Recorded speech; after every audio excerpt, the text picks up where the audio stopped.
so good. All of them deceived, for another ring was made.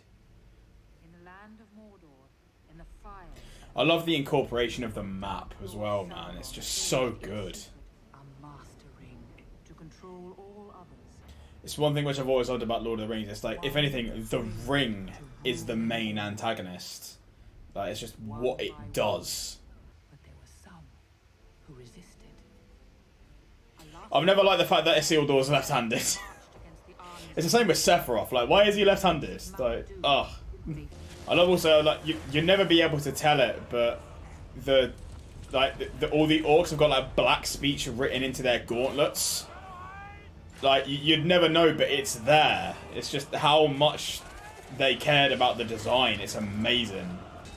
I wish we could have seen a bit more of, like, Gil-galad and Elendil, but, you know.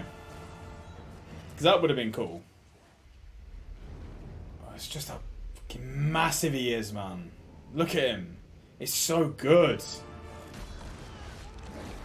And the design of his armor, it's like the way it's kind of crawling with the ivory. It's amazing. Rip.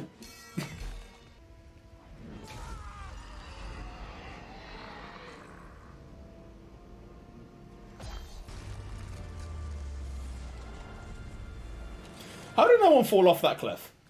Like... Sauron, the enemy of the free peoples of Middle-earth, was defeated.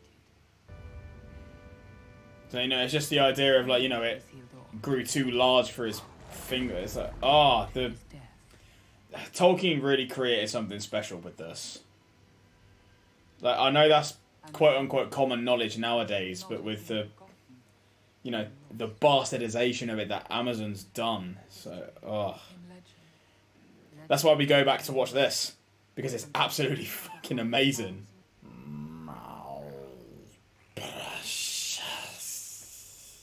I just want to go to New Zealand, man. I just want to walk across New Zealand. Like, I don't think they intended it to be that way, but Peter Jackson created, like, the perfect 12-hour... like, advert for holidaying in New Zealand. And that's what, with the development of it, it's like Gollum, you know, he looks a bit rough there and everything. They hadn't really, you know, finalised the design of it. But when he shows up in Two Towers, and it's like, jeez, man, they did amazing. And there are times in Return of the King where, you know, it gets even better. That when I'm just lost in the world and the story, I forget he's a CGI character. Because he blends in so well. That doesn't look like Martin Freeman. That's one thing which I find really funny, because like Gollum's like a kind of semi-hobbit. He's like a proto-hobbit. Like, he's a hobbit before the hobbits were hobbits. And it's like, it was picked up by the most unlikely creature imaginable. A hobbit. The same kind of thing that's been in the possession for the last 500 years. And of course I'm watching the extended versions, because that is the correct way to watch it. So, look at all this stuff, like, Tolkien. Salute to you, sir. And Jackson for making this trilogy.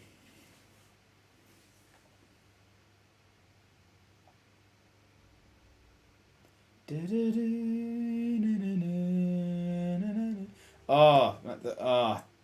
fact that these films still get an emotional reaction out of me 20 years later, like, that's insane. I want to go here as well. Because it's all maintained now and everything. Ever since they did The Hobbit, where they rebuilt it with sustainable materials.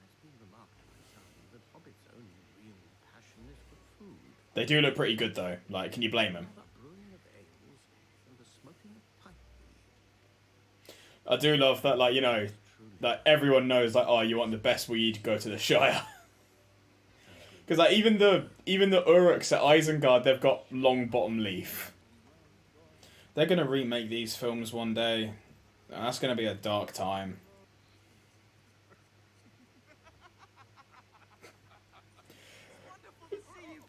Because of how popular these films have gone, I can't help but think of the memes. I look at some of the shots that they did for this, and I wonder, like, like, with filmmaking, where'd the effort go? People are saying, like, if films aren't getting worse, yeah, they are. No one does this anymore. Like, they built a whole bloody town just to film there.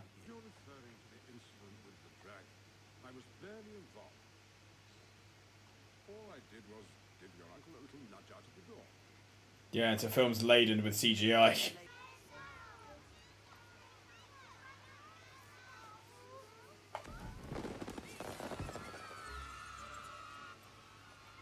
So one of the things you won't know unless you've like seen or like you know anything about, you know, filmmaking, with like the scale issue where they have, you know, both actors on screen at the same time. So they do this kind of thing with like false perspective, where it's like, you know, Ian McKellen would be in the foreground of the shot, and for example Elijah Wood would be in the back, and in the carriage the seat would be further back, so he'd appear further back in the shot to look smaller. And you can't really pick it, unless you're properly looking for it, you can't pick it out. And it's just one of those brilliant things that Jackson did. It's like my mum. Just tea. Thwack! And that happened for real. That happened for real, didn't it? Like, he actually, like, he didn't mean to hit his head, he just did. So it's the same thing with, like, Viggo Mortensen hitting that knife out of the air. Literally me. Close my curtains, hide in my room. I'm not here. See, in the book, doesn't Frodo know about Bilbo leaving? Isn't that a thing in the books? Like Frodo knows. Just getting high before a party, because why not? You see the ring is like Gandalf's like, yeah, that's cool, but check this out, bro.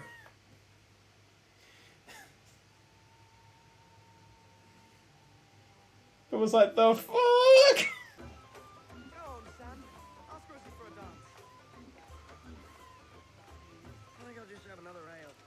Me. Gandalf's dancing up a storm. I love how he's just there like, yeah, this is gonna look awesome. I love how he's like trying to have a heartfelt moment with him, like he's almost saying goodbye. Like, because he knows he's gonna go, and Frodo's just there like, how drunk are you?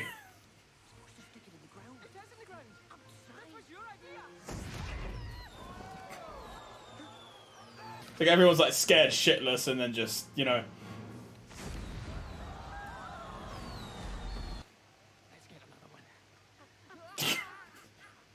Gotta say, like, that was my final payoff, you dicks!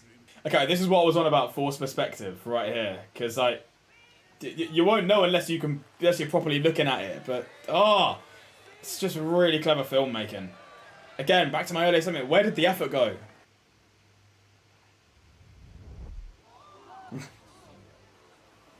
Motherfucker! It's like, oh yeah, I'll go home. No one will suspect me there. It's really because obviously he's going to Rivendell, so if he didn't leave the ring behind, would Elrond have recognised it?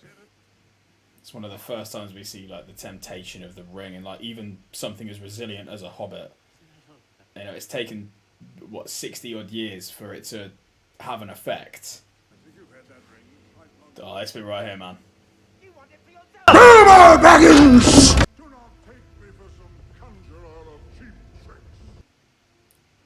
I love the thud it has as well. Like from that we're like, shit, this thing is evil. And like right here he's let it go and he looks like, I feel lighter. It's like, it's so good. See, it's like now Gandalf doesn't actually touch the ring, does he? So let me just, yeah, he doesn't properly touch it. So it's like if Gandalf would have picked up the ring, would have it like ensnared him from the get-go? It's like, yeah, that point. That's why I'm asking, because, you know, Frodo picks it up and he is immediately, like, doomed. If any of you have seen, who remembers YTPs? Does anyone remember YTPs from back in the day? There's some things that I must see to. What things? Things that need things. Oh, it's so good. This is all a miniature. Like, look at this. People had to make this. And it's like this. Oh my god. Look at it. It's so good.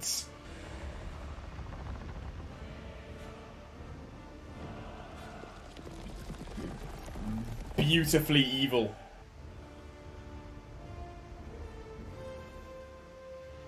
So beautiful, man. Okay, so at this point, I'd like to defend an argument that was made, because I've seen a few people say like, oh, you know, the Hobbit trilogy makes Gandalf look like a bit of a moron. Like, oh, you should have known about this so much earlier. But no, because it's in, I swear it's in the lore that, like, the elves of Eregion, they made lesser rings before they did the Rings of Power. It was, like, just, like, studies, like, essays in the craft before they actually did the rings. And they weren't adorned with any jewels or anything special. So, Bilbo gets a ring that turns him invisible in, like, a cave or something like that. Why would Gandalf be suspicious about, like, it might just be a lesser ring? What's wrong with that?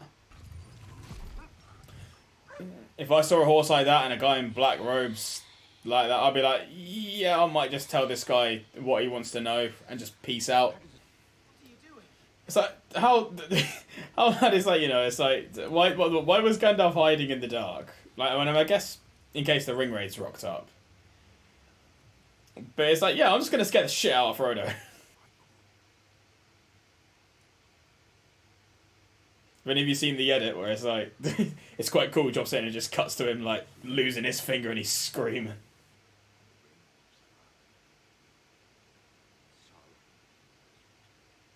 Do you think J.K. Rowling got the idea of Horcruxes from the One Ring?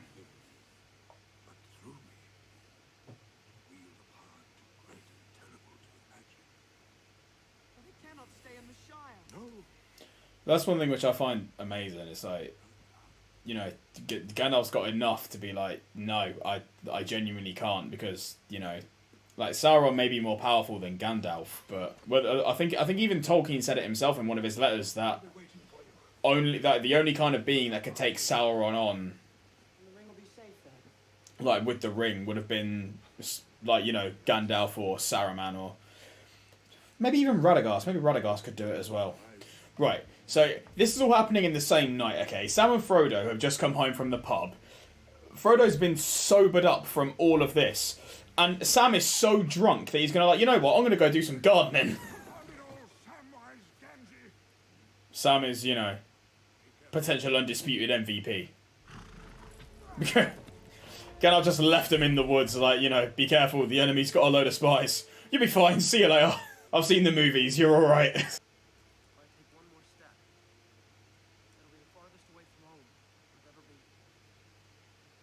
So did Sam, like, come to this field then? Did he, like...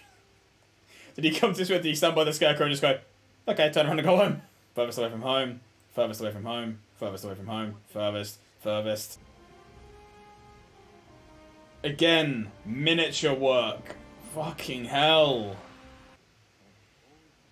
Oh, rest in peace, Christopher Lee. You played this role to perfection, sir.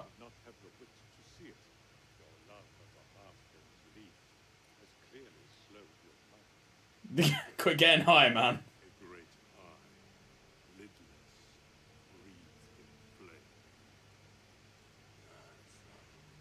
I wonder what Tolkien would think about, you know, the Eye of Sauron, like, how it's used in this film. What do you think of the films altogether? I could see Tolkien, like, not liking them, you know, just because it's, you know, something he spent, how long? It was like 15 years it took him to write Lord of the Rings. And it's like, it's something that means that much to you. I could see him not liking it. Like, I'd be so curious what he thinks, but I think I'd have to, like, brace myself for disappointment.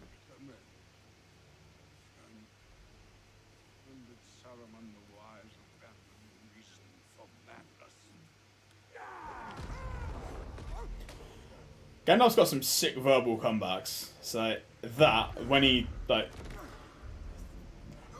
I'll say the other one when we get to Return of the King, but, like, if you know, you know.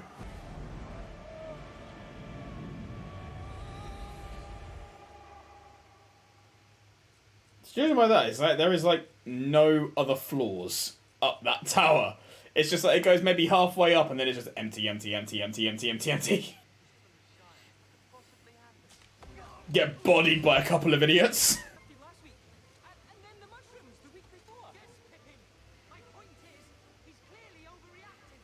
It's like, yeah, you've stolen from him loads of times. It's like, yeah, of course he's going to chase you. And welcome, ladies and gentlemen, to the first day of principal photography on Lord of the Rings. This is the first scene they ever shot. I think they did like 2 or 3 months with just the Hobbits. And then, like, you know, like Ian McKellen didn't come into the project, like he didn't start until the beginning of 2000, like after Christmas. So they only did the Hobbits for a few months.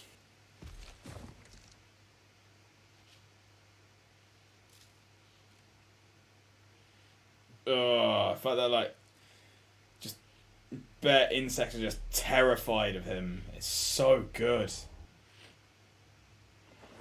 Yeah, sorry, mushrooms. I think this is probably one of my favourite tracks.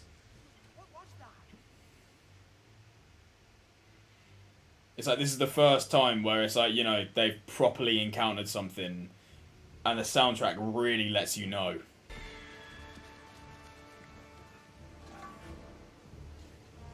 I'm impressed, like, Sam made that vault, like, that's impressive.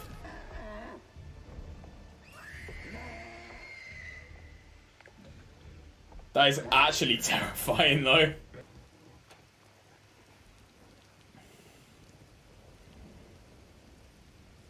It's the escalation of not just, like, the danger, but the environment as well. It's like you start in the Shire, which is a, you know, a nice, quiet, kind of, you know, English village. You're now in a town. Whoa, Peter Jackson! Yeah, and you're now in a town where it's like everything's towering over them, and like you just feel more tense.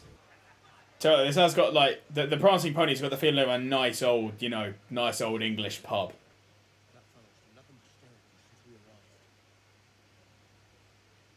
Best character. Oh, Strider's theme is so good. Oh, it's like. Obviously, having seen these films so many times, and obviously we know he's a good guy, but it's like the air of it. It's like you've walked into a pub, you've got a cloaked guy watching you from the corner after you've been chased for pretty much a whole day. Like, you're gonna be a bit apprehensive about it. So the way they make like the unseen world look, it's so good.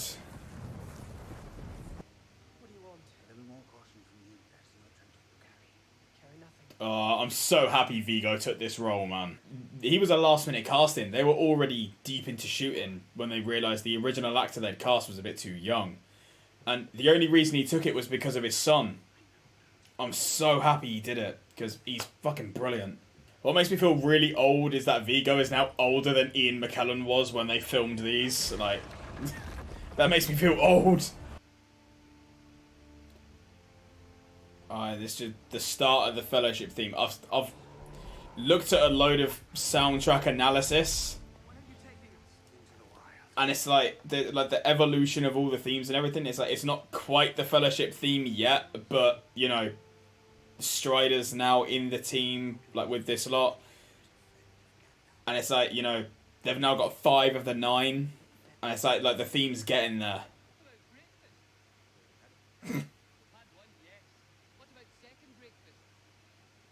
How are hobbits just not like ridiculously fat? Like seriously, man. Afternoon tea, dinner, and supper. Like, come on. So the melody for that and for Elendil's Oath, Viggo Mortensen did that himself. It's like, you know, a guy who knew nothing about Lord of the Rings. And how much effort... man, these films are so good. You get the sense everyone just wanted to do the best job they could, and... good old-fashioned filmmaking. Question for everyone. How the hell do you get to the top of Orthanc? Because there is no door. Not even like a trap door in the ceiling. There's nothing. How do you get to the top of this bloody tower? I've been trying to figure this out for 20 years. What are you doing? Again, I want to fry up. I'm hungry. Fam, I'm getting chills. And how many times have I seen this film before? It must be in the triple digits. It's got to be. And I still get chills every time. Like,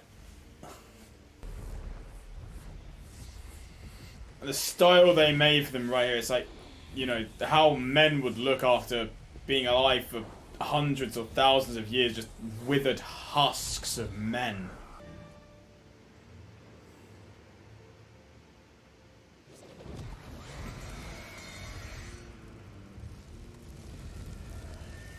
Also, you know, Aragorn took on 5 Ringwraiths, right? Like, including the Witch King. Aragorn set the Witch King on fire. It kind of diminishes the power of the Ringwraiths, doesn't it? How, like, you know, Aragorn took on 5, and in the books, Gandalf at Weathertop took on the other 4. So it's like, 4 Nazgul felt confident taking on Gandalf. 5 were like, right, let's go get the hobbits, and then Aragorn takes them all on. Like, it's ridiculously badass, but, you know, in my opinion, it kind of diminishes the Ringwraiths a little bit. I mean, they become way more terrifying in the next couple of films, but we'll get to it when we get to it, but the Witch King's helmet, man. Oh, god damn. I could go on for hours about these films. I could go on for hours. So, can you imagine, I've never... Like, again, I've never probably listened to what Gandalf says. He actually says Gwaihir. I'll probably bring it up again when we talk about, well, when we watch Two Towers. But, like, yeah, Tolkien hated the idea of industrialism. And, you know, the way the armor and the weapons are created and everything like that, it's like, you know, it's all just basic, no adornment. It's just slapped together, plate steel, basic style weapons, and they all march in lockstep. And I'll bring it up again because it becomes more relevant in Two Towers. But it's like, you know, compare the Uruk's armor to like armor found in Rohan, where it's beautifully adorned and decorated, and oh, so good.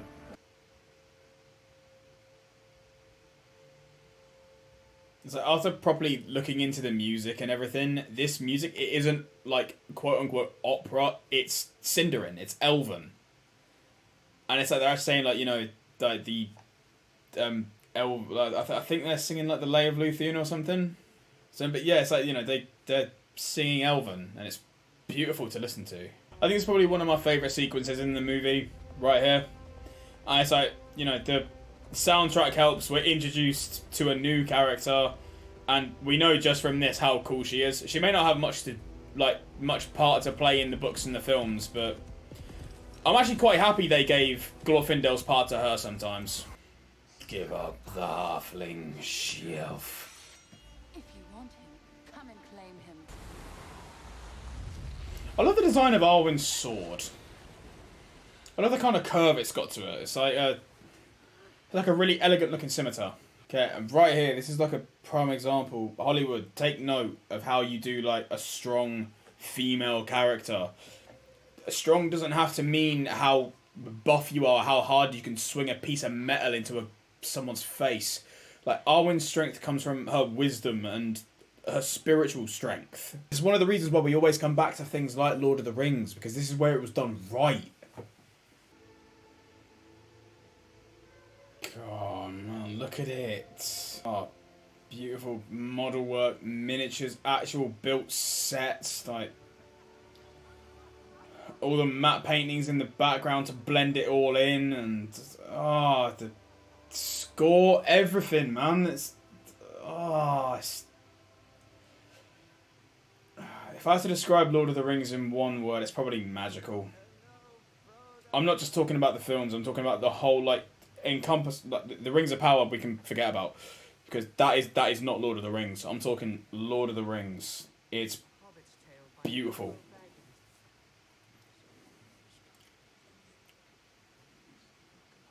It's scenes like this with, like, you know, Ian McKellen and Christopher Lee, or Ian McKellen and Hugo Weaving, which, like, you know, classically, you know, theatre trained actors, like, they actually know how to do it.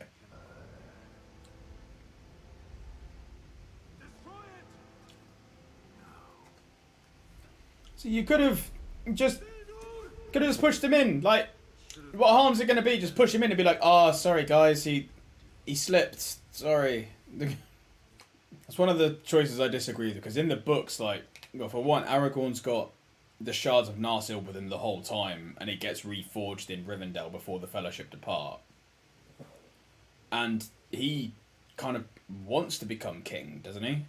When I was younger, I used to think Boromir was like the biggest dickhead like ever.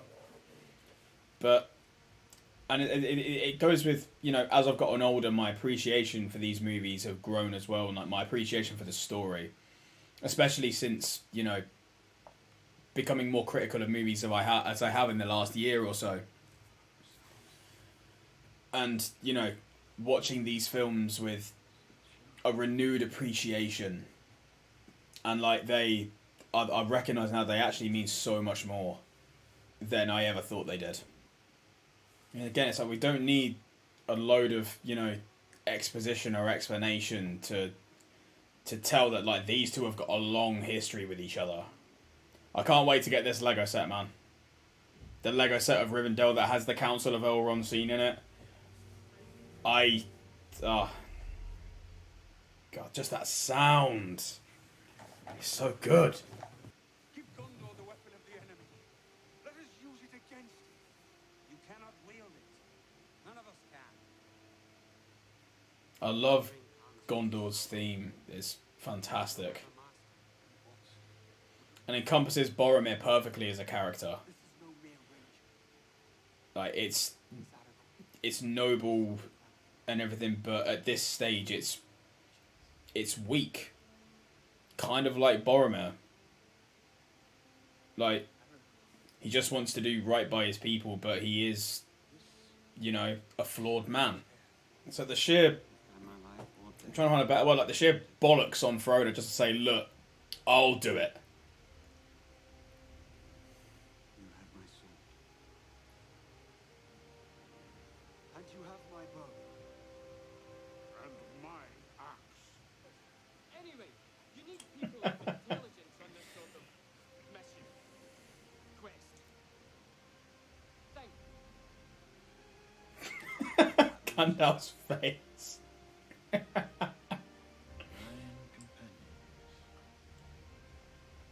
be it.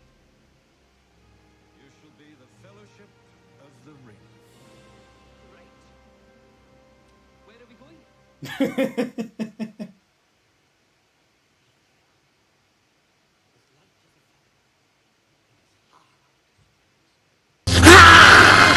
Farewell.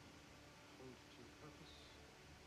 Blessings of elves and free folk. Yeah, it's like that one scene, like that and the Council of Elrond. It's like all these people from all over are coming together for this one task. And notice how none of them want to bum each other. You know, you can have a group like this together and none of them be gay. Put a chick in it, make a layman gay.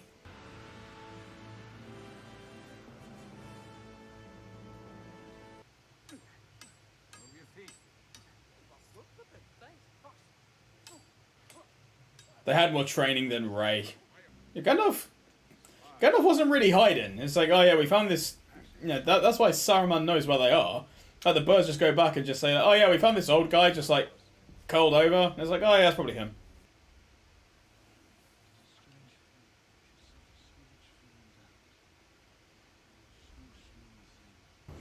It's kind of amazing how, you know, they like put this scene in where that implies Boromir might not be completely trustworthy. And then he ends up being not completely trustworthy. As opposed to him just acting randomly. Hollywood, it is not complicated.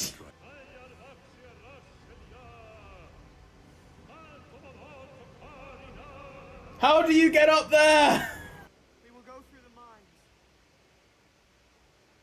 So be it. This is one of the times where I'm like, right. They should have questioned, so that, you know, unless there's something you know, Gandalf, like, unless there's something you know that we don't, like, why shouldn't we go through the mines? It's what I find, like, hilarious, because I've seen all the behind the scenes and everything. They shot this on a wet set in a car park right by a train station. And it's like, look at it, like, that's one of the things, it's like, you'd never know, just because of how good it is. I need to try and find a copy of where you can see the subtitles for everything that's been said. because there is one out there, but it's not on any of the extendeds or anything. What are you going to do then? Like, your head against these doors, Beneventuk. I can just imagine him pulling out a dictionary. You know, Aardvark. Apple. It's got to be one of these, man. It's got to be one. It's really intelligent design with the Watcher, because, you know, it's got all these tentacles. Each one has got, like, effectively 2 fingers and a thumb on it. And then the actual reveal of it, like,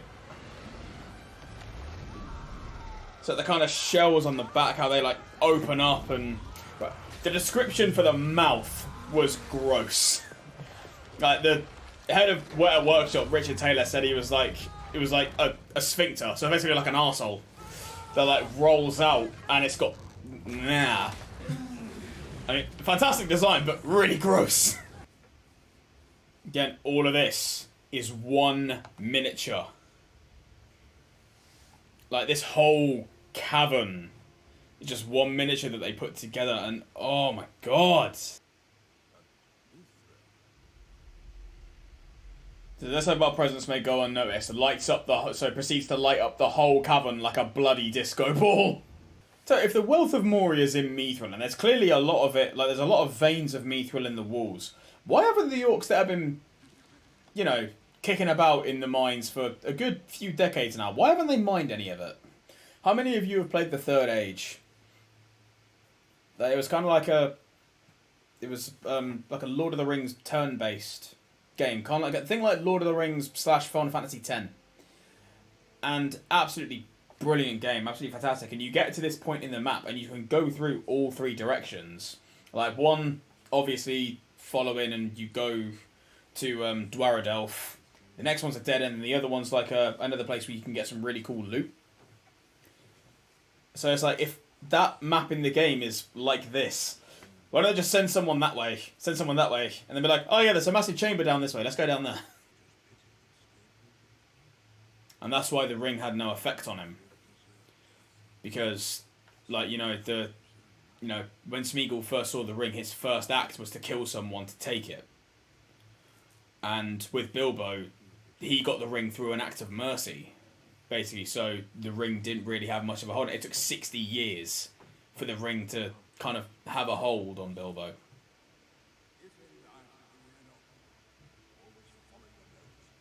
No, that's how I got fat, because I followed my nose right to the baker's section of every single fucking grocery store. The combination of score, visuals, oh, fantastic. Damn bloody right, my friend. Yeah, and that's something as well, like, is it Ori? It's either Dori, Nori, or Ori that's dead, holding that book. And, like, that's one of the things, it's like, you know, that sweet dwarf with the slingshot from the Hobbit trilogy and everything, when you realise that's him, you're like, oh shit. Jeez. At least it's different, because in the books he, you know, purposefully, like, chucks a stone down a hole or something, and you hear it go all the way down. At least this one, you could class it as, I don't know, maybe like an honest mistake or something. They have a cave troll.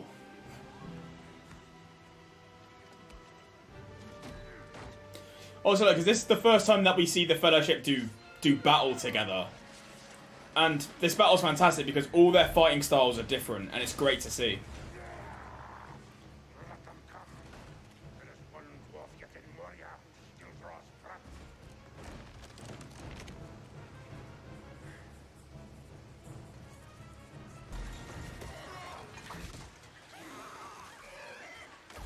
Right in the nose, man.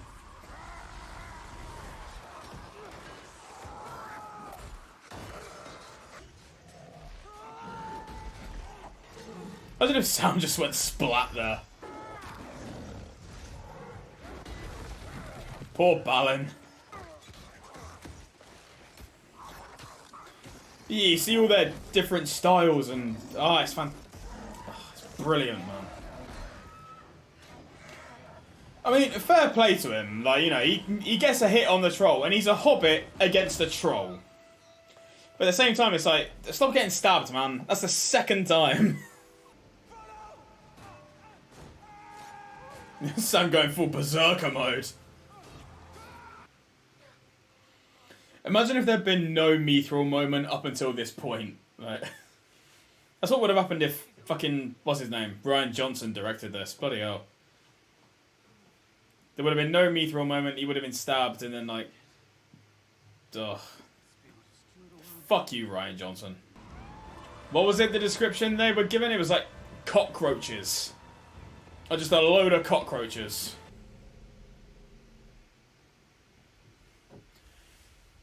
I'm so jealous of Tolkien for coming up with the Balrog. It's... Name a more awesome movie monster than the Balrog. Go ahead. Name a more awesome monster. I dare you.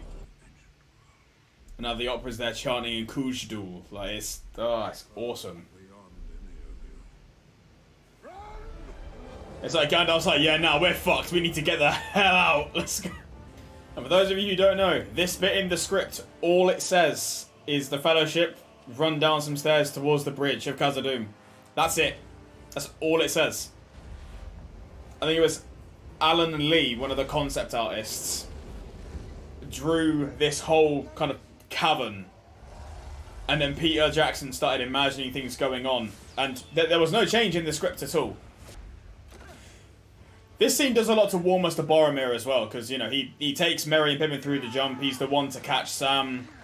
He puts his life on the line for Merry and Pippin. And I would say he definitely redeems himself. Like, yeah, he may have tried to take the ring from Frodo, but he made up for it. Like, Boromir's a warrior through and through. Look at it! How does that not look amazing? It's so fucking cool.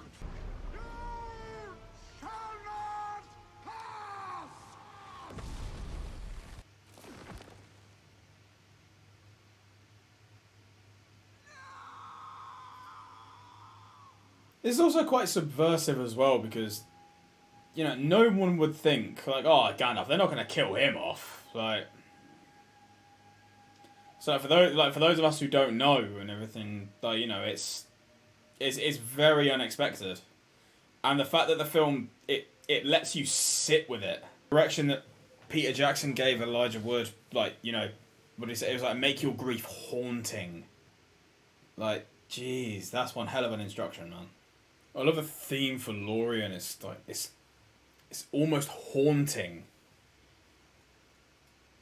It's like, it's beautiful, but it's like you feel it. It's like Rivendell was calm and peaceful, but this is more kind of like melancholic and mysterious. I have the eyes of a hawk and the ears of a fox. It's like, guys, these are projectile weapons. You don't have to be that close.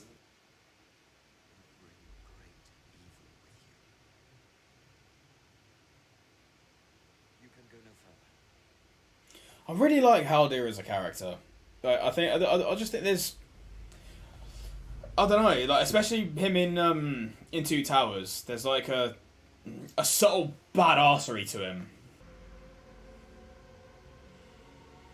Again, even more fantastic set and miniature work. I respect Weta Workshop so much for everything they did. Who wants to give the fact about Galadriel's eyes? Someone in the comments, do you want to do it, or should I do it? Sod it, I'll do it. They got a load of Christmas lights, festooned them all over a rig, so it reflected Starfield in Cate Blanchett's eyes. For those of you who haven't read the book, I want to see if I can remember the description. So it was like, no sign of age was on her, except in the depths of her eyes. Like, wells of deep memory and lances in the starlight or something. They do a fantastic job making her appear so ethereal.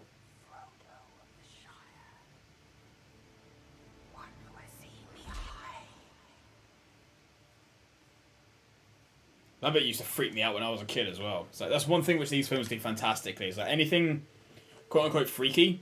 It's kind of like fairy tale creepy. It's like it's more like, you know, gives the idea of, you know, instead of showing body horror or anything like that, it's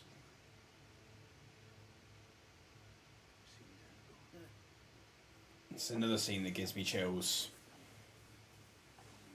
Spike of pearl and silver. Spanos caught high in the morning breeze.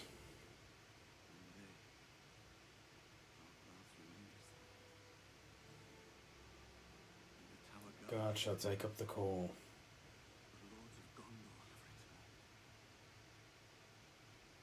I love that scene between those two. Brilliant. I know I've said that for a lot of scenes in this film, but it really is absolutely fantastic. She's culturally appropriating the Hobbit. She's walking barefoot. I'm happy they paid homage to the scouring of the Shire, like in this scene, because kind of having it in the film, like even really in the book, it didn't. I guess it was the kind of thing of like, you know, the Shire isn't impervious like we thought it was, but it wouldn't have made sense for Return of the King. Like, you know, the climax is Frodo, well, the ring falling into Mount Doom. So to have would have been, I don't know, a 10-15 minute segment at the end of the film of, like, you know, the scouring of the Shire, wouldn't have made a lot of sense. So I'm happy they kind of showed the scouring of the Shire here, and then the death of Saruman in Return of the King on top of Orthanc. So they did it. They did the scouring of the Shire, and they did it in a way that made cinematic sense. And I think I prefer it in the context of the story that they've told here. Like, being able to incorporate it is brilliant. One by one, destroy them all. It's a great reason for Frodo to go on his own as well. This bit used to freak me out as well. Place of a dark lord, you would have a queen, not dark but beautiful. Terrible as the door. I don't know, I think I prefer having Galadriel with the ring than Sauron, but, I mean, it fucks anyone up, really. I'll be the perfect ring bearer. Like, you know, I don't go anywhere, so it would just kind of sit there. And you'd be like, fuck, man, I picked the wrong guy. This is Nenya, the ring of Adamant. This is Nenya. What's Nenya? Nenya business.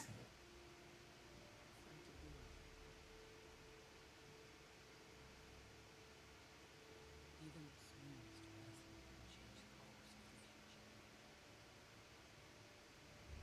the future. Brilliant lesson as well. Brilliant delivery. Fantastic scene. You do not know pain, you do not know fear. You will You'll taste of man flesh. The escalation of the kind of, I guess, bad guys as well. Like, the escalation of the enemies that they fight, you know. Fellowship, they have a somewhat kind of small force of Uruks. And then Helm's Deep is a fat off army of the buggers. And then it was described with Return of the King. It's like, you know, these are Sauron's orcs. Like, they're like uber orcs. I wanted to stress the importance of Gimli's request to Galadriel.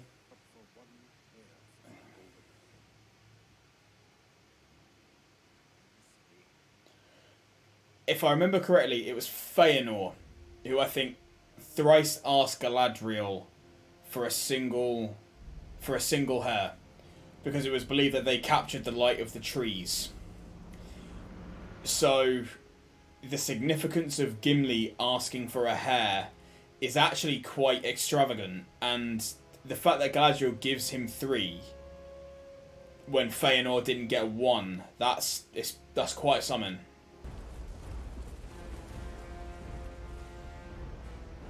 God, they are such a good looking brutal force. So the way it's filmed, it's like they're running parallel to them. It's like, look, it's just looking over like, we're gonna get you. That's why that's amazing as well. It's like the fact that both Gimli and Aragorn are here again at the same time, because Aragorn actually, how Gimli, what am I on about?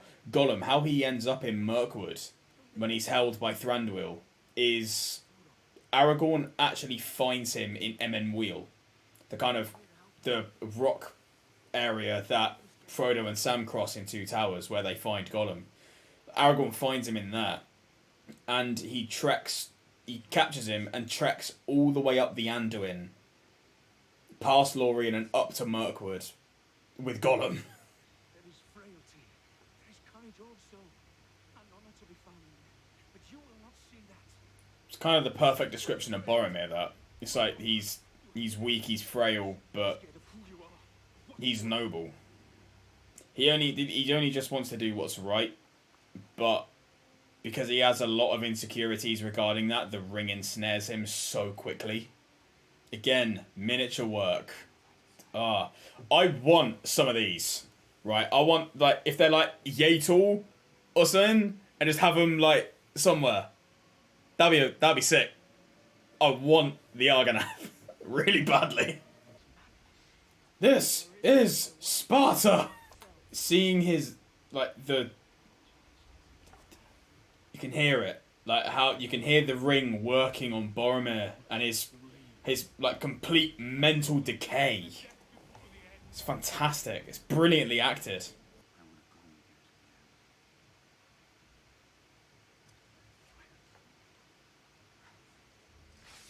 Best part of the film.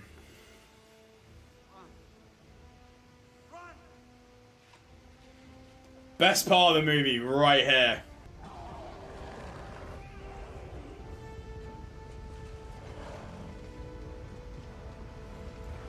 Go on!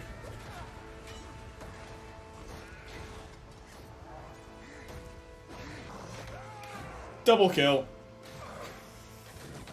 And I guess you class that as another double kill. Sweep!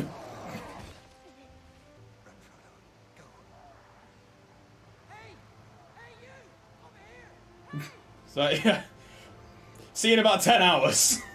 And this bit's probably my favourite part of the film. Like, Boromir's redemption. Like, right here. Right here.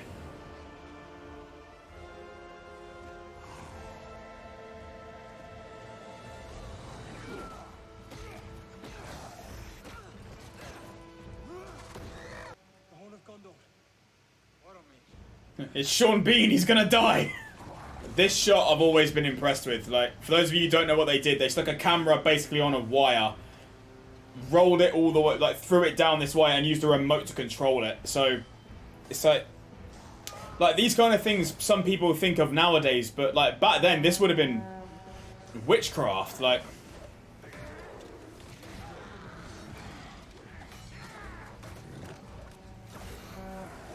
God, I love this film.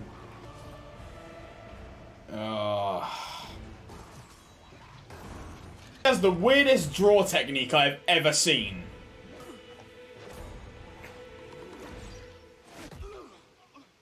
Even after seeing this scene God knows how many times, it doesn't make it any easier. This is an example of a man who has, you know, reached his physical limit, but he's still fucking going. Like, he's thinking about, you know, can he give up? He's nearly goes. He takes one look at Merry and Pippin. He's like, no, I've still got to keep going.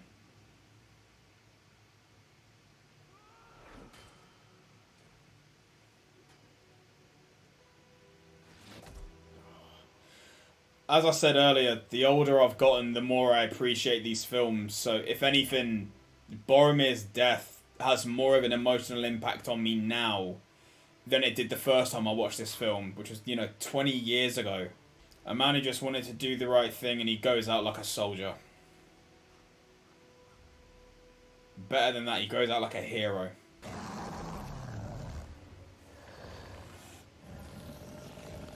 He licks it as well as, yeah, fuck you, real knife.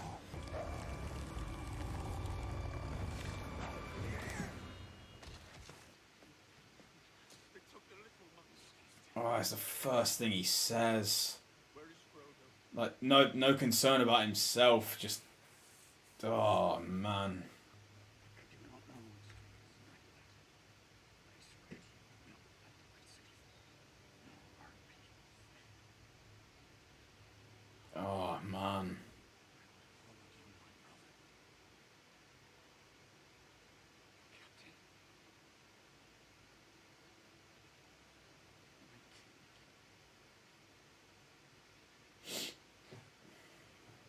Be at peace, son of Gondor.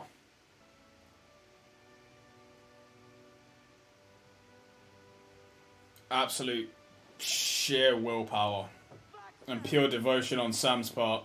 Going to Mordor alone. Of course you are. And I'm coming with you. Don't you leave him, Samwise Gamgee. And I don't mean to. I don't mean to. And the decision to let him go as well. They're all gone their separate ways. But they're still part of the same fellowship. They're all linked. The Fellowship is free. This piece of music is my favourite in the whole film right here. Because it's like it's the fellowship theme. It may be weaker, but it's not ready to give up yet. What if we hold true to each other? Not while we have strength left. Leave all that can be spared behind. And travel lightly. That's Hansen. Is there a better cliffhanger to any film? Like, it concludes this section of the story. Everyone's gone their separate ways. There's still so much to do. But it's... oh, man. These films are something special. Glad you're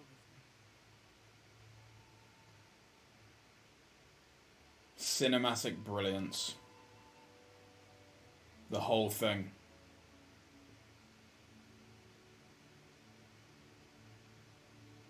Is it you?